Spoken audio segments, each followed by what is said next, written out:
y'all, this is Dina. Welcome to my channel, y'all. I am back with a quick project share. I want to show you what I have been working on the last day or two.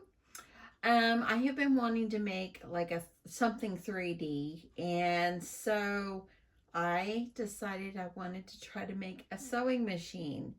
So I went on the hunt for like at least the shape of a sewing machine.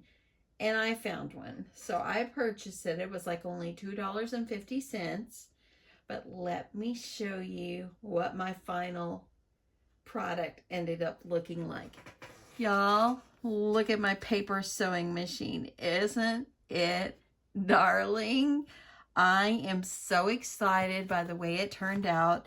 It's at least close to 10 inches tall. And it is like 9 inches wide. It is big. Look at that. Isn't it so cute? So I was trying to find an SVG so I could have the shape of the sewing machine. And I purchased one, and I'll link everything below. And I'm going to come back and do a little tutorial on how I put one together. I'll have to go ahead and get everything prepared because this is a time-consuming project. But I will come back and do that, and I'll link where I got my SVG from and everything on that tutorial. But I just love how it turned out, y'all. You know, I'm a pink crazy person, but I'm going to do the next one in a different color because I'm thinking I want to send one to my sister. I think my sister Debbie would absolutely just love it. And she would love getting this as Happy Mail. Anyway, it just turned out so cute. So let me just kind of walk you through of what I did.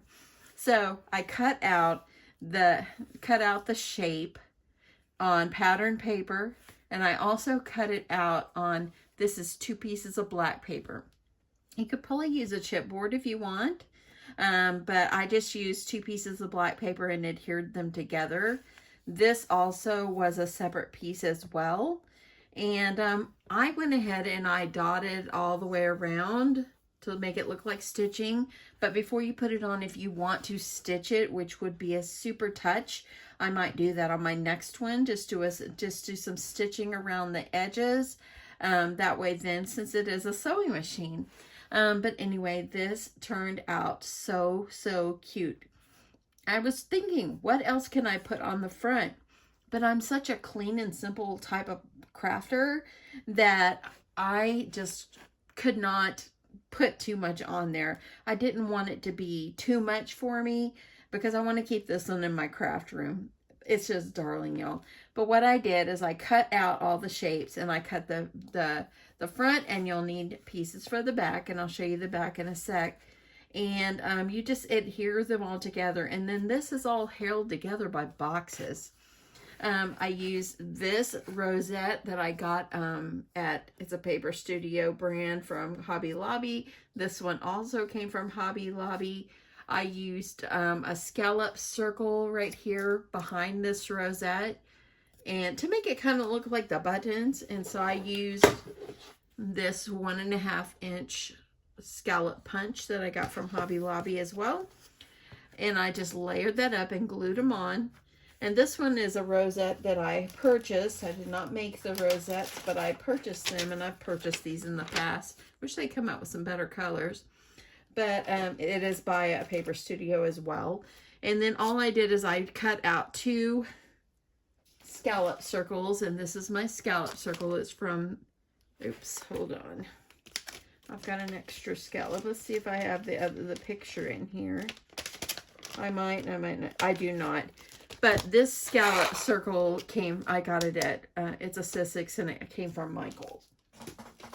I've seen it lots of places, but that is what I did. I cut out 2 different circles that were larger than my rosette, and I glued them all on. And then I just added this bow, and it's a Paper Studio bow as well. So anyway, that's what the front looks like. So let's flip around to the back. So the back, I did a different color, and I also, as you see, dotted all the way around like I was having stitching going all the way around. And this particular one on the back, you were only supposed to have this piece for the back, and I added the other piece because I wanted the part where it looks like the side of your sewing machine still sticking out on this one. And also too, it also did not have this part, and I thought I wanted to have that on there. So I went ahead and added it on there. I could have cut it off when I layered it, but it's fine. I wanted it like that. And then this right here says stitched with love, and it's a little thing that you stitch onto a project or whatever. I got it at Hobby Lobby, and so I just glued it on. I thought that would be a perfect little thing to add on. Now, if you look here on the top, I made a little spool of thread, and all you do is you take, this is about 1.5 inches wide, and I put some tape on one end and just rolled it in a circle and adhered it together. And then I cut 2 1.5-inch scallop circles here on the top and one for the bottom. And I glued those together, and then I just glued some, this is kind of like a twine I put on there, as you see. And I just kind of tied it off at the bottom, and then I glued it on to the top.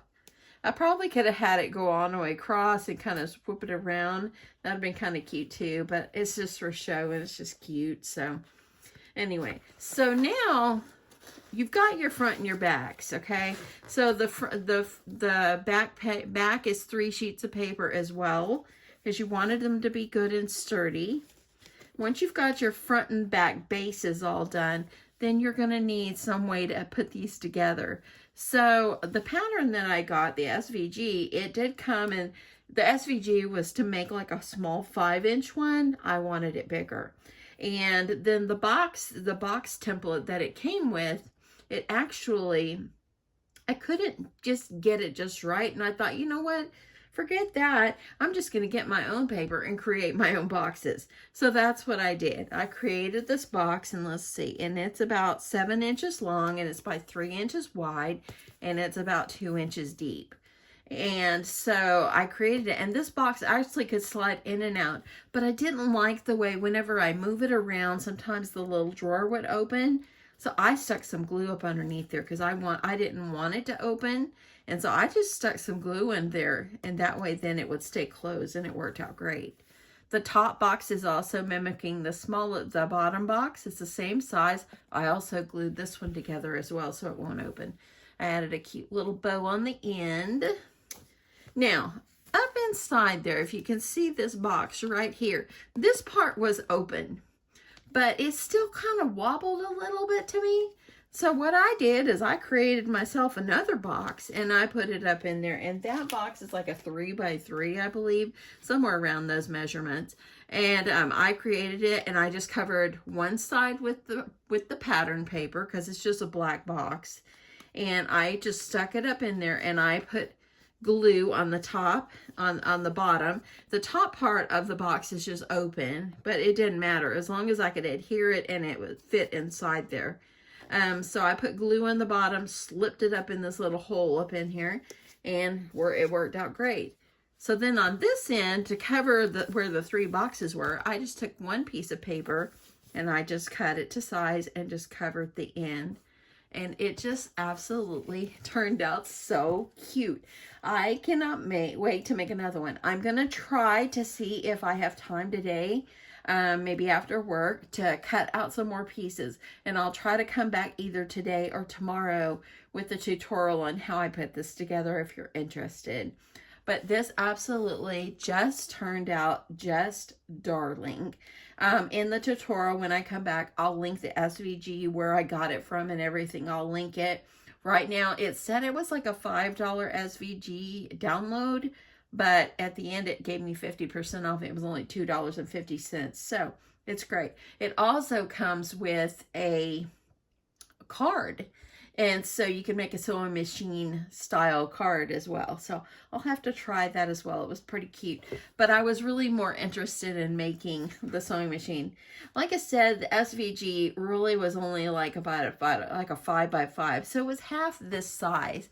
But I just wanted it bigger. So I just put it on my Cricut design space, and I just expanded it out and made it the size that I wanted. Really, I went as large as what my Cricut would actually cut. And it worked out great. It really, really did. So can't wait to come back and show you guys how I made this. I hope you guys are interested in this. I also, too, I brought this little pom-pom, and I got it at Hobby Lobby. But I thought about punching a hole over here and putting an eyelet and having a charm hanging off the edge, and I might go back and do that. But I just want to make sure I want to do that before I go and do this. It would also be cute having something coming around the outside of it and hanging down like a little charm here. I thought that would be sweet as well. Also too, it would be cute, instead of using a rosette, you could use a flower, and I bought some of these Paper Studio flowers, and I thought about using that as well. That would be just darling as well. So I think the next one probably will go flowers. I'm going to try to do it in blue because my sister's favorite color is blue. And I'm hoping I can try to get it done, hopefully today, or if not tomorrow, get that tutorial out for you. Because anyway, I've still got those 3 bowl koozies to sew. I've still got to finish those, and we are leaving Saturday morning, so I need to get them done. But anyway, I am overjoyed how this turned out. I told my husband yesterday, hey, want to see what I made? And he goes, yeah, and he stopped and he just started grinning. I said, I made a sewing machine, but I still got to finish decorating this before I put these little rosettes on it. And he said, that is so cute.